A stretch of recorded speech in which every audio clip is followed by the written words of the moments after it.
Bonsoir à tous. La Côte d'Ivoire a célébré hier 20 mars la journée internationale de la francophonie. La secrétaire générale de l'Organisation internationale de la francophonie, présente à Abidjan, a pris part à la cérémonie officielle.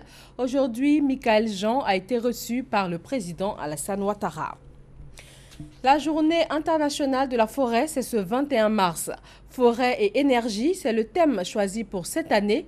Ici en Côte d'Ivoire, quel est l'état du couvert forestier? Quelles actions sont entreprises pour lutter contre la déforestation? Fidèle Aigné, Moussa Konaté. La situation est alarmante. La Côte d'Ivoire continue de perdre son couvert forestier. Aujourd'hui, le pays dispose moins de 3 millions d'hectares de forêt, contre 16 millions dans les années 60. Selon la SODEFOR, Société de développement des forêts, le taux de dégradation de la forêt ivoirienne est passé de 18% en 1996 à 40% en 2014. Une augmentation qui a pour conséquence la perturbation du climat et la baisse de la production agricole. S'il n'y a plus de forêt, nous n'aurons plus de pluie et donc plus d'agriculture.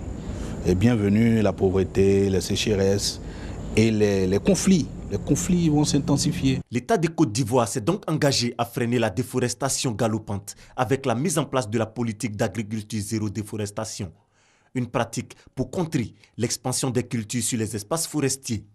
La lutte contre la destruction de la forêt, un combat perpétuel pour les autorités ivoiriennes. Elles se sont donc engagées pour la restauration de 5 millions d'hectares d'ici à 2030. La forêt contribue à lutter contre le changement climatique en réduisant la quantité de CO2. Le 21 mars de chaque année est donc consacré à la Journée internationale des forêts. Cette année, le thème retenu est « Forêt et énergie ». En sport football, les éléphants de Côte d'Ivoire ont un nouveau sélectionneur. Le Belge Marc Wilmot a été choisi par la Fédération internationale de football de Côte d'Ivoire.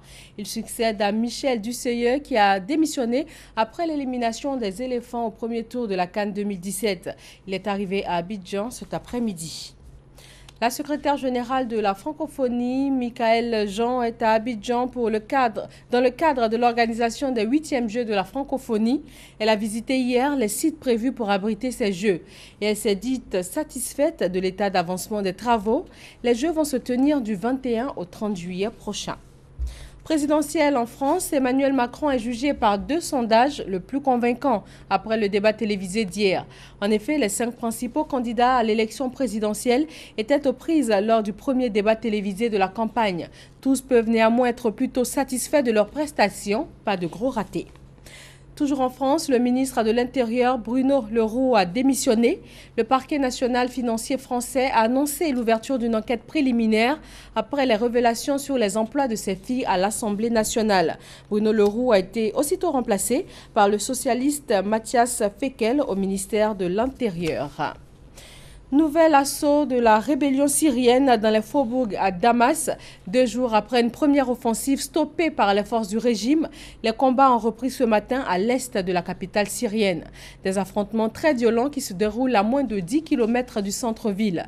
Depuis, les rebelles avancent sur les positions dont ils s'étaient emparés ce week-end avant de devoir se replier face à la contre-attaque de l'armée syrienne et de ses alliés. Au Brésil, après le scandale de la viande avariée, le pays fait face à des représailles.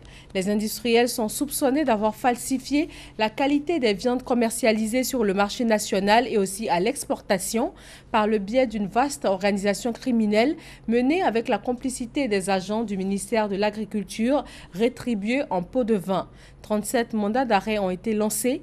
La Chine et le Chili ferment leurs portes aux produits brésiliens. L'Europe impose des restrictions.